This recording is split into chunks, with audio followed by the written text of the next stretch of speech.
നമസ്തേ. രാജ്യം രാജ്യാന്തരത്തിലേക്ക് സ്വാഗതം. ആദ്യം പ്രധാന വാർത്തകൾ.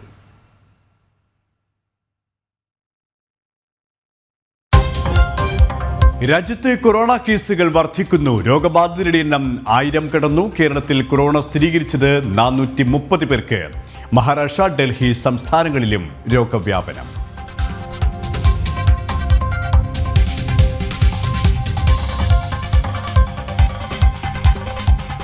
ഭീകരതയോട് സന്ധിയില്ലെന്ന് പ്രധാനമന്ത്രി നരേന്ദ്രമോദി. പാകിസ്ഥാൻ ടെററിസം ടൂറിസമായി കാണുന്നു. ഭീകരത ലോകത്തിന് ഭീഷണിയെന്നും പ്രധാനമന്ത്രി. പ്രധാന സേവകന് ജന്മനാടിന്റെ ഉജ്ജ്വല വരവേൽപ്പ്. വഡോദരയിലും ഭുജിലും മെഗാ റോഡ് ഷോ.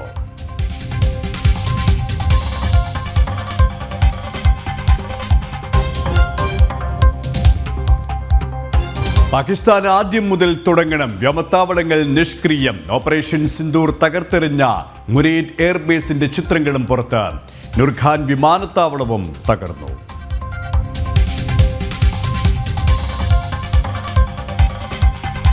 മുങ്ങിയ കപ്പലിലെ കണ്ടെയ്നറുകൾ കൊല്ലം ആലപ്പുഴ തീരങ്ങളിൽ പൊട്ടിത്തെറിക്കും. തീപിടുത്തത്തിനും സാധ്യത. കടലിലും തീരത്തും അതീവ ജാഗ്രത. കടൽ മാർഗം നീക്കം ചെയ്യുമെന്ന് കമ്പനി നിയോഗിച്ച ടീം.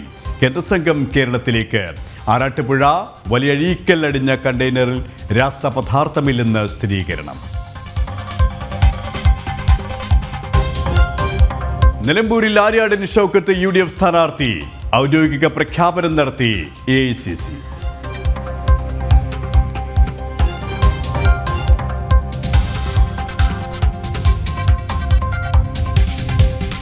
വിശദമായ വാർത്തയിലേക്ക്. ദ്വിദിന സന്ദർശനത്തിനെത്തിയ പ്രധാനമന്ത്രി നരേന്ദ്രമോദിക്ക് വഡോദരയിൽ വൻ വരവേൽപ്പ്. ദേശീയ പതാകയേന്തിയ 10,000ങ്ങളെ അഭിവാദ്യം ചെയ്തുകൊണ്ട് നരേന്ദ്രമോദിയുടെ റോഡ് ഷോ. ഗുജറാത്തിൽ 82,000 കോടി രൂപയുടെ വികസന പദ്ധതികൾക്കാണ് 2 ദിവസത്തെ സന്ദർശനത്തിനിടയിൽ പ്രധാനമന്ത്രി തുടക്കം കുറിക്കുന്നത്.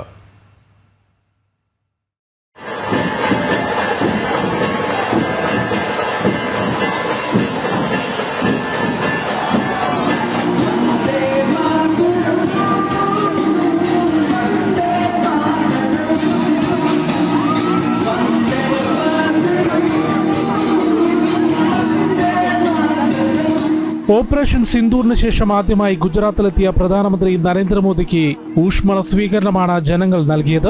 സ്ത്രീകൾ ഉൾപ്പെടെ ആയിരക്കണക്കിന് ആളുകൾ റോഡിനിരുവശവും അണിനിരന്നു.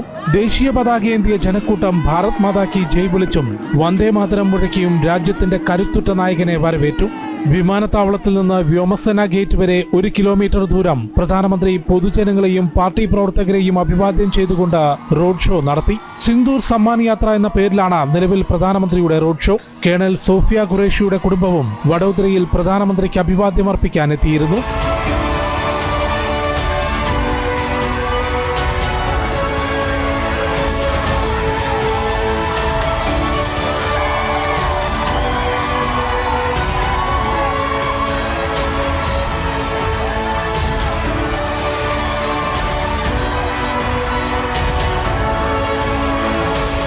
രണ്ട് ദിവസത്തെ സന്ദർശനത്തിനിടയിൽ 82,000-ലധികം കോടി രൂപയുടെ വിവിധ വികസന പദ്ധതികൾ ഗുജറാത്തിൽ പ്രധാനമന്ത്രി തുടക്കം കുറിക്കും. ഗാന്ധിനഗറിൽ മഹാത്മാ മന്ദിർ നഗര വികസന മന്ത്രാലയത്തിന്റെ പരിപാടിയിലും നരേന്ദ്രമോദി പങ്കെടുക്കും. ജനം, ഡൽഹി. പാകിസ്ഥാന്റെ ഭീകരവാദ നിലപാടിനെ കടുത്ത ഭാഷയിൽ വിമർശിച്ച് പ്രധാനമന്ത്രി നരേന്ദ്രമോദി. ടൂറിസം ജനങ്ങളെ ഒരുമിപ്പിക്കുന്നതാണ്. അതുകൊണ്ട് തന്നെ ഭാരതം അതിൽ വിശ്വസിക്കുന്നു. പക്ഷേ പാകിസ്ഥാൻ ടെററിസമാണ് ടൂറിസമായി കാണുന്നത്. അത് ലോകത്തിന് തന്നെ ഭീഷണിയാണെന്ന് പ്രധാനമന്ത്രി ചൂണ്ടിക്കാട്ടി.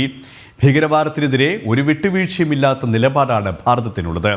ഓപ്പറേഷൻ സിന്ദൂറിലൂടെ അത് ക്രിസ്റ്റൽ ക്ലിയറായി തെളിഞ്ഞതാണെന്നും മോദി പറഞ്ഞു. ഗുജറാത്തിലെ ഭുജിൽ വികസന പദ്ധതികൾക്ക് തുടക്കം കുറിച്ച് സംസാരിക്കുകയായിരുന്നു അദ്ദേഹം. भारत टूरिज्म पर विश्वास करता है. टूरिज्म लोगों को जोड़ता है. लेकिन पाकिस्तान जैसा देश भी है जो टेररिज्म को ही टूरिज्म मानता है और ये दुनिया के लिए बहुत बड़ा खतरा है. हमारी नीति आतंकवाद के खिलाफ जीरो टॉलरेंस की है.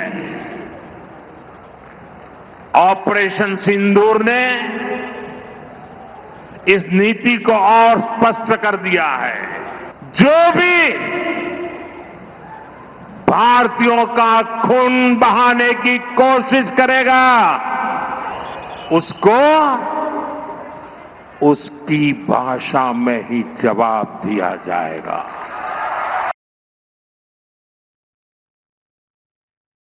ദാഹോദിൽ റെയിൽവേയുടെ ലോക്കോമോട്ടീവ് നിർമ്മാണ പ്ലാന്റ് രാജ്യത്തിന് സമർപ്പിച്ച പ്രധാനമന്ത്രി നരേന്ദ്രമോദി 9000 HP ഇലക്ട്രിക് ലോക്കോമോട്ടീവ് ഉൽപ്പാദനശേഷിയുള്ള പ്ലാന്റാണിത്.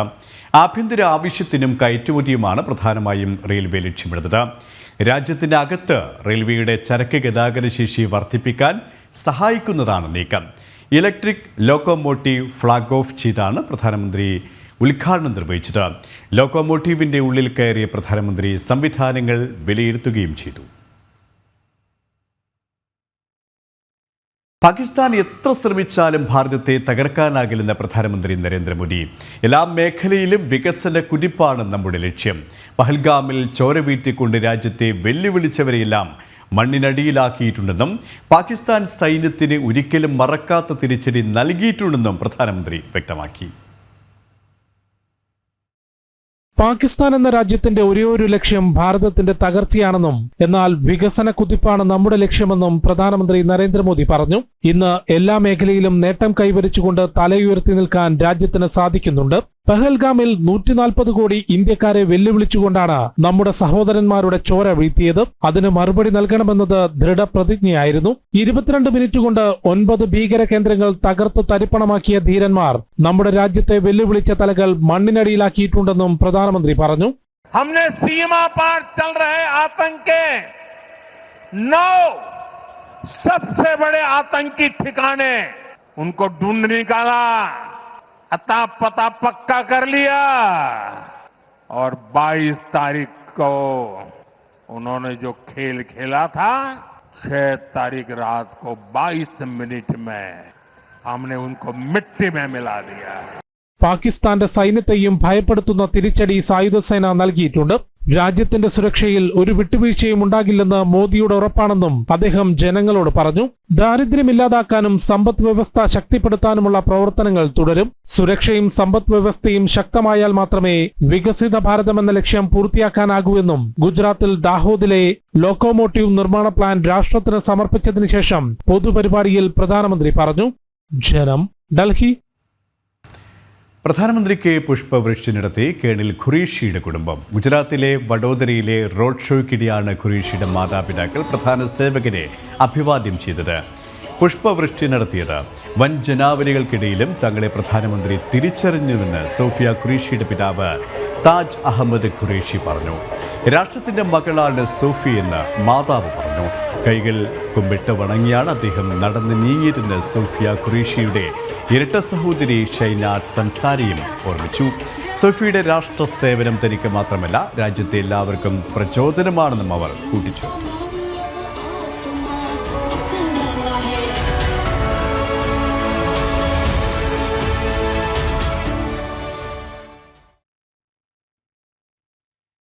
രാജ്യത്തെ ഏറ്റവും സംഘടിതവും വ്യാപൃതവുമായ സംഘടനയായി രാഷ്ട്രീയ സ്വയംസേവക സംഘം മാറിയെന്ന് സർസംഘചാലക് ഡോക്ടർ മോഹൻ ഭാഗവത്. ദേശീയ ഐക്യം, ധർമ്മം, സംസ്കാരം എന്നിവയിലൂന്നി രാജ്യവ്യാപക ശക്തിയായി RSS നിലകൊള്ളുകയാണെന്നും ഡോക്ടർ മോഹൻ ഭാഗവത് പറഞ്ഞു. വനവാസി വിഭാഗങ്ങളിൽ ഉൾപ്പെടെ സംഘത്തിന്റെ പ്രവർത്തനം കൂടുതൽ ശക്തമായി. ഗോത്ര വിഭാഗങ്ങളെ ശാക്തീകരിക്കുകയും അവരെ സേവിക്കുകയുമാണ് ഇതിലൂടെ RSS ലക്ഷ്യവെക്കുന്നത്.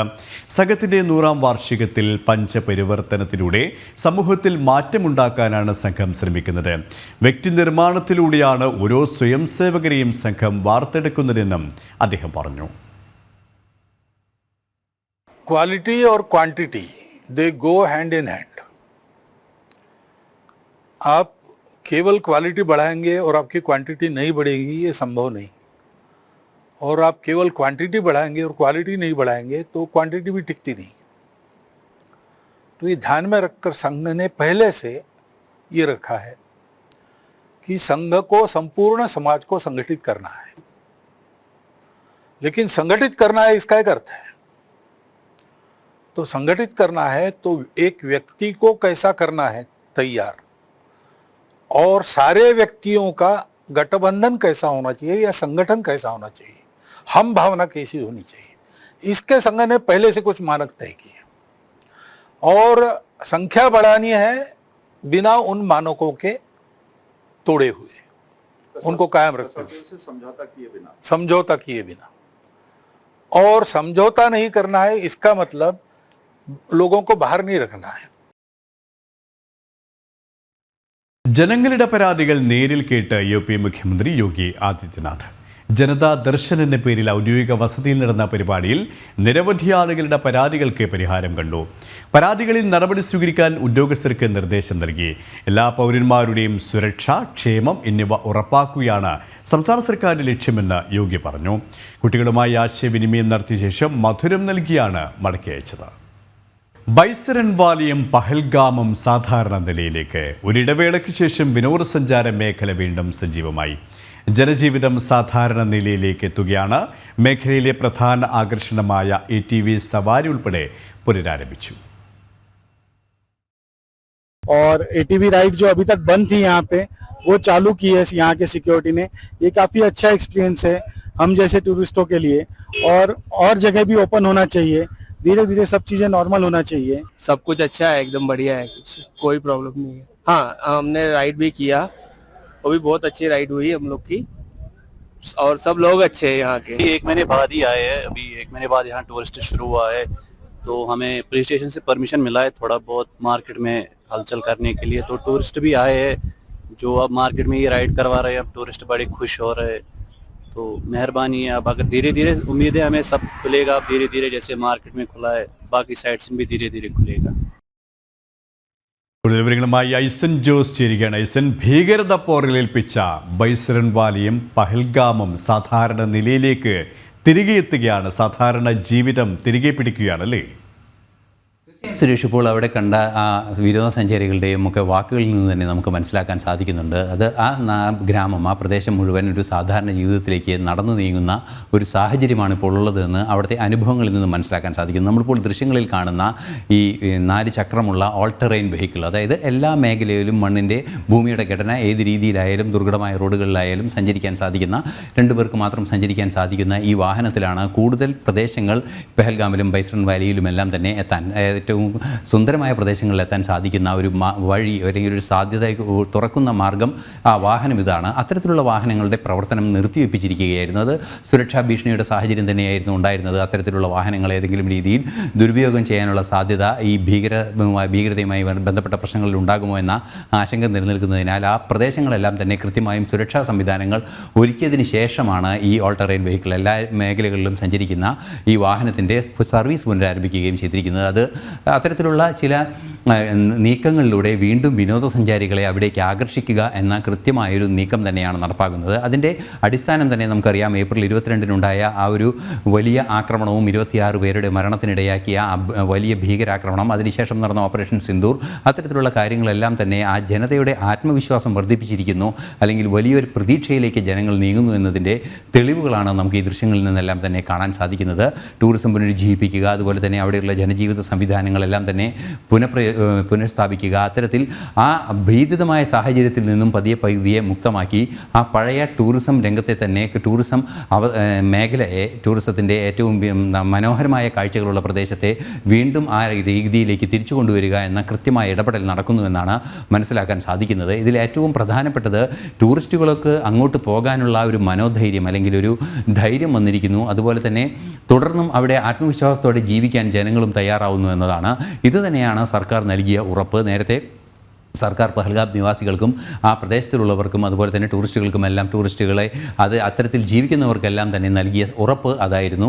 ഈ പഹൽഗാമിനെ ശാന്തിയുടെ താഴ്വരയാക്കുക തന്നെ ചെയ്യും, അത് അധികം വൈകാതെ തന്നെ സാധിക്കുമെന്ന് തന്നെയാണ് അറിയിച്ചത്. തീർച്ചയായും 1 മാസം കഴിയുമ്പോഴേക്കും ഇത്തരത്തിൽ കൃത്യമായ സ്വാഭാവികമായ ഒരവസ്ഥയിലേക്ക് പഹൽഗാമും ഈ ബൈസറൻ വാലിയുമെല്ലാം എത്തിച്ചേരുന്നു എന്നുള്ളത് പ്രതീക്ഷ നൽകുന്നൊരു കാര്യമാണ്.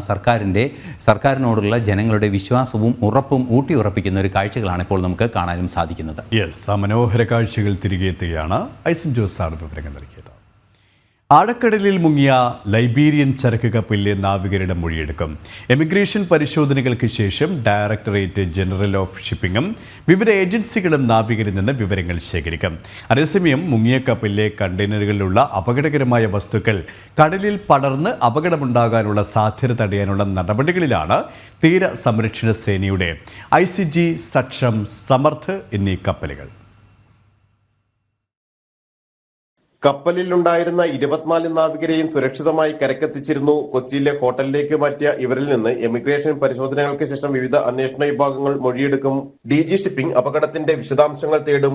ലൈബീരിയൻ ചരക്ക് കപ്പലിന്റെ ക്യാപ്റ്റൻ റഷ്യക്കാരനാണ്. 20 ഫിലിപ്പൈൻസുകാർ, 2 ഉക്രൈൻ സ്വദേശികൾ, 1 ജോർജിയൻ പൗരൻ എന്നിവരാണ് കപ്പലിലുണ്ടായിരുന്നത്. ഇവരുടെ യാത്രാരേഖകളടക്കം പരിശോധിക്കും. അപകട കാരണവും വിശദമായി മനസ്സിലാക്കേണ്ടതുണ്ട്. കപ്പലൊന്നിലും ഇടിച്ചതുകൊണ്ടല്ല ചെരിഞ്ഞതെന്നാണ് നാവികർ പറയുന്നത്.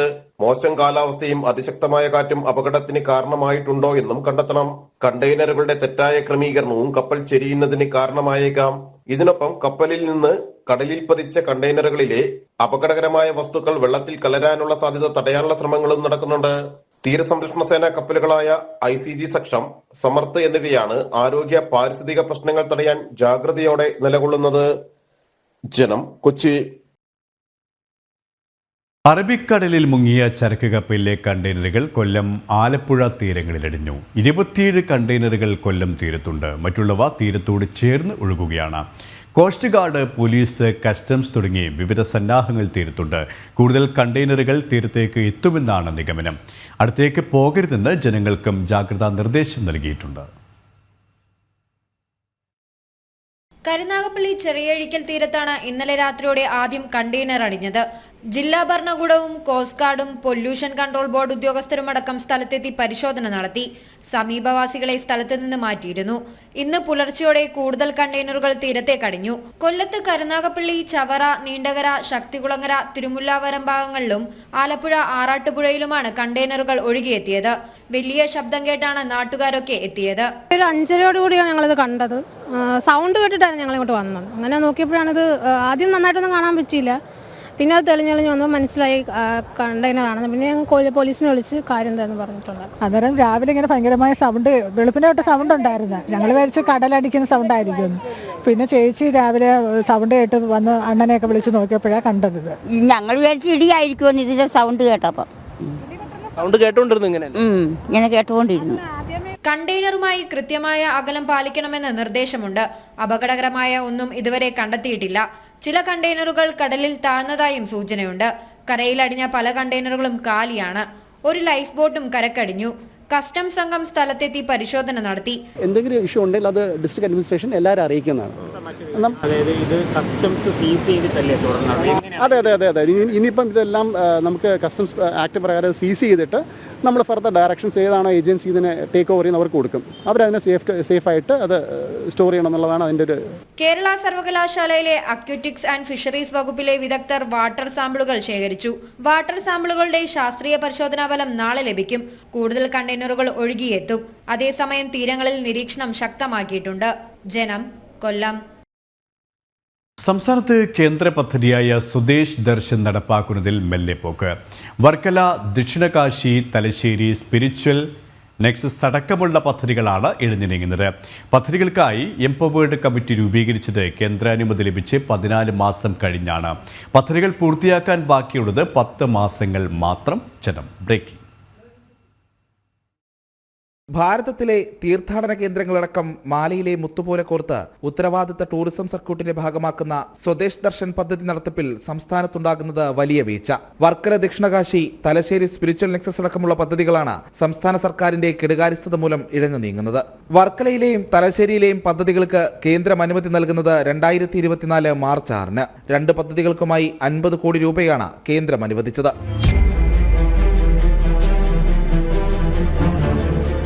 എന്നാൽ പതിവ് പോലെ കേന്ദ്ര പദ്ധതി നടപ്പിലാക്കുന്നതിൽ സംസ്ഥാനത്ത് വീഴ്ചകൾ ആവർത്തിച്ചു. ടൂറിസം വികസനത്തിനായി കേന്ദ്ര സർക്കാർ അനുമതി നൽകി 14 മാസം കഴിഞ്ഞാണ് പദ്ധതികൾക്ക് സംസ്ഥാന സർക്കാരിന്റെ ഭരണാനുമതി നൽകാനുള്ള എംപവേർഡ് കമ്മിറ്റി രൂപീകരിക്കുന്നത്. കൃത്യം ദിവസം പറഞ്ഞാൽ 2025 മെയ് 22-ന്.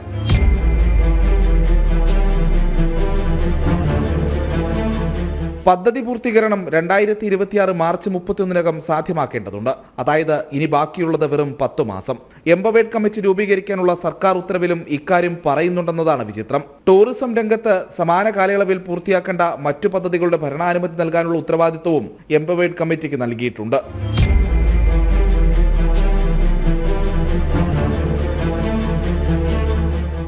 പ്രജിത് മോഹനൻ, ജനം, തിരുവനന്തപുരം. ഭീകരതയ്ക്കെതിരെ ഭാരതം നടത്തിയ ഓപ്പറേഷൻ സിന്ദൂർ വിശദീകരിക്കുന്നതിനായി പ്രതിനിധി സംഘം വിവിധ രാഷ്ട്രങ്ങളിൽ സന്ദർശനം തുടരുകയാണ്. രവിശങ്കർ പ്രസാദ് എംപിയുടെ നേതൃത്വത്തിലുള്ള സംഘം ഫ്രാൻസിലെ ഇന്ത്യൻ എംബസിയിലെത്തി. ബൈജയന്ത് പാണ്ഡ എംപിയുടെ നേതൃത്വത്തിലുള്ള സർവേക്ഷി സംഘം കുവൈറ്റിന്റെ വിവിധ യോഗങ്ങളിൽ പങ്കെടുത്തു.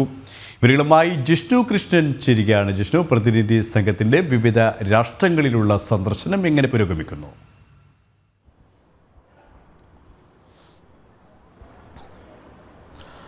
KP ഭാരതം ഭീകരതയ്ക്കെതിരെ നടത്തിയിട്ടുള്ള ഏറ്റവും ശക്തമായിട്ടുള്ള മറുപടി തിരിച്ചടി ഓപ്പറേഷൻ സിന്ദൂർ, അതിൻ്റെ വിശദാംശങ്ങൾ ലോക രാഷ്ട്രങ്ങളെ അറിയിക്കുന്നതിനുമൊപ്പം ഭീകരതയ്ക്കെതിരെയുള്ള പ്രവർത്തനങ്ങൾ, പോരാട്ടം അതെത്രത്തോളം ഭാരതം നടത്തുന്നുണ്ട്, ഭീകരതയ്ക്ക് പാകിസ്ഥാൻ നൽകുന്ന പിന്തുണ എത്രത്തോളമുണ്ട് എന്നിവ തുറന്നു കാട്ടുന്നതിനും വിശദമായ ചർച്ച ലോകരാഷ്ട്രങ്ങൾക്ക് മുൻപിൽ വയ്ക്കുന്നതിനും ഭീകരതയ്ക്കെതിരെ ലോകം മുഴുവൻ ഒരുമിച്ച് നിൽക്കുന്ന സന്ദേശം നൽകുന്നതിനുമാണ് ഭാരതത്തിൻ്റെ പ്രതിനിധി സംഘം വിവിധ ലോക രാഷ്ട്രങ്ങളിൽ സന്ദർശനം നടത്തുന്നത്. 7 സംഘങ്ങളായിട്ടാണ് വിവിധ പാർട്ടികളിൽ നിന്നുള്ള എംപിമാരെയും മുൻ കേന്ദ്രമന്ത്രിമാരെയും എല്ലാം ഉൾപ്പെടുത്തിക്കൊണ്ട് 7 പ്രതിനിധി സംഘത്തെയാണ് ഭാരതം വിവിധ രാജ്യങ്ങളിലേക്ക് അയച്ചിട്ടുള്ളത്. ഇന്നിപ്പോൾ രവിശങ്കർ എംപിയുടെ നേതൃത്വത്തിലുള്ള പ്രതിനിധി സംഘം ഫ്രാൻസിൽ ഇന്ത്യൻ എംബസിയിലെത്തുകയും അവിടെ ഇന്ത്യൻ എംബസിയിലെ അംബാസിഡറുമായി കൂടിക്കാഴ്ച നടത്തുകയും വിവിധ യോഗങ്ങളിൽ പങ്കെടുക്കുകയും ചെയ്തിട്ടുണ്ട്. കൂടാതെ സുപ്രിയ സുലെ എംപിയുടെ നേതൃത്വത്തിലുള്ള സംഘം കുവൈറ്റിലെത്തിയിട്ടുണ്ട്.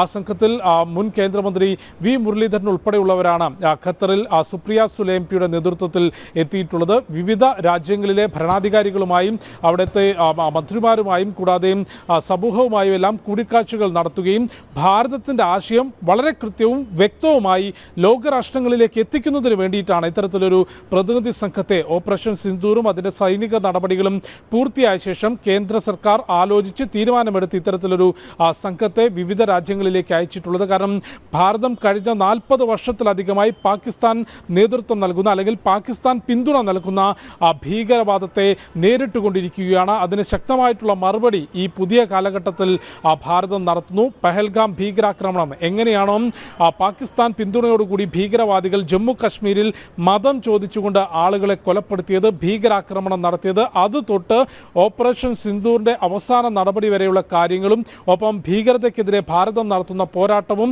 ഭീകരതയ്ക്ക് പാകിസ്ഥാൻ നൽകുന്ന പിന്തുണയും ഈ പ്രതിനിധി സംഘം ഈ വിവിധ കൂടിയാലോചനകളിൽ വിവിധ യോഗങ്ങളിൽ വിശദീകരിക്കും. ഭാരതത്തിന്റെ നിലപാട് വിശദീകരിക്കും. വളരെ കൃത്യമായി ഈ സംഘം യാത്ര തിരിക്കുന്നതിന് മുൻപ് ഭാരതത്തിന്റെ വിദേശകാര്യമന്ത്രി എസ് ജയശങ്കറും കൂടാതെ വിദേശകാര്യ സെക്രട്ടറി വിക്രം മിശ്രയും ഈ സംഘങ്ങളുമായി കൂടിക്കാഴ്ച നടത്തിയിരുന്നു. ഭാരതത്തിന്റെ നിലപാട് വ്യക്തമാക്കിയിരുന്നു. എന്ന് ഈ ഭീകരവാദത്തിന് പിന്തുണ നൽകുന്നത് പാകിസ്ഥാൻ അവസാനിപ്പിക്കുന്നുവോ അന്ന് മാത്രമേ ഇനി പാകിസ്ഥാനുമായുള്ള ഉഭയകക്ഷി ബന്ധത്തിനുള്ള ഒരു സാധ്യത അല്ലെങ്കിൽ അത്തരത്തിലൊരു ചർച്ചയ്ക്ക് പോലും സാധ്യതയുള്ളൂ. ഇനി ചർച്ചയ്ക്കുള്ളത് ആകെ ഭാരതം നൽകിയിട്ടുള്ള പട്ടിക അനുസരിച്ചുള്ള ഭീകരരെ പാകിസ്ഥാൻ കൈമാറണം, ജമ്മു കശ്മീരിൽ അനധികൃതമായി കൈവശം വെച്ചിട്ടുള്ള ഭൂമി ഒഴിഞ്ഞു നൽകിക്കൊണ്ട് അത് ഭാരതത്തിന് വിട്ടു നൽകിക്കൊണ്ട് പാകിസ്ഥാൻ പിന്മാറണം. ഈ കാര്യങ്ങളിൽ മാത്രമായിരിക്കും പാകിസ്ഥാനുമായുള്ള ചർച്ച. കൂടാതെ ഭീകരതയ്ക്കെതിരെ അതിശക്തമായിട്ടുള്ള വിട്ടുവീഴ്ചയില്ലാത്ത നടപടി സ്വീകരിക്കും. ഓപ്പറേഷൻ സിന്ദൂർ ആ ഒരു പ്രത്യേക നടപടി 9 ഭീകര കേന്ദ്രങ്ങൾ തകർത്ത നടപടിയിലൂടെ അവസാനിപ്പിക്കുന്നതല്ല, അത് ഭീകരതയ്ക്കെതിരെ തുടർന്നുള്ളൊരു നടപടിയായി അത് തുടർന്ന് കൊണ്ടുപോകും. ഭീകരതയ്ക്കെതിരെ അതിശക്തമായ നടപടി ഉണ്ടാകും. ലോകരാജ്യങ്ങൾ മുഴുവൻ ഭീകരതയ്ക്കെതിരെ ഒരുമിച്ച് നിൽക്കേണ്ട കാലഘട്ടമാണിത് എന്ന സന്ദേശമാണ് ഭാരതം നൽകുന്നത്. അത് വളരെ വ്യക്തമായി ലോകരാജ്യങ്ങൾക്ക് മുൻപിൽ തുറന്നു കാണിക്കുന്നതിനും ഭാരതത്തിന്റെ നിലപാട് വ്യക്തമാക്കുന്നതിനുമാണ് ഇത്തരത്തിൽ പ്രതിനിധി സംഘം വിവിധ ലോകരാജ്യങ്ങളിൽ യാത്ര ചെയ്യുന്നത്. ഡൽഹിയിൽ നിന്നും ജിഷ്ണു കൃഷ്ണനാണ് വിവരങ്ങൾ നൽകിയത്. രാജ്യത്ത് കൊറോണ വ്യാപനം ശക്തമാകുന്നു. വിവിധ സംസ്ഥാനങ്ങളിലായി ആക്റ്റീവ് കേസുകളുടെ എണ്ണം 1000 കവിഞ്ഞു. കേരളം, മഹാരാഷ്ട്ര, ഡൽഹി എന്നീ സംസ്ഥാനങ്ങളിലാണ് വ്യാപനം കൂടുതൽ. രാജ്യത്തെ മുഴുവൻ സംസ്ഥാനങ്ങൾക്കും കേന്ദ്രഭരണ പ്രദേശങ്ങൾക്കും ആരോഗ്യ മന്ത്രാലയം ജാഗ്രതാ നിർദ്ദേശം നൽകി.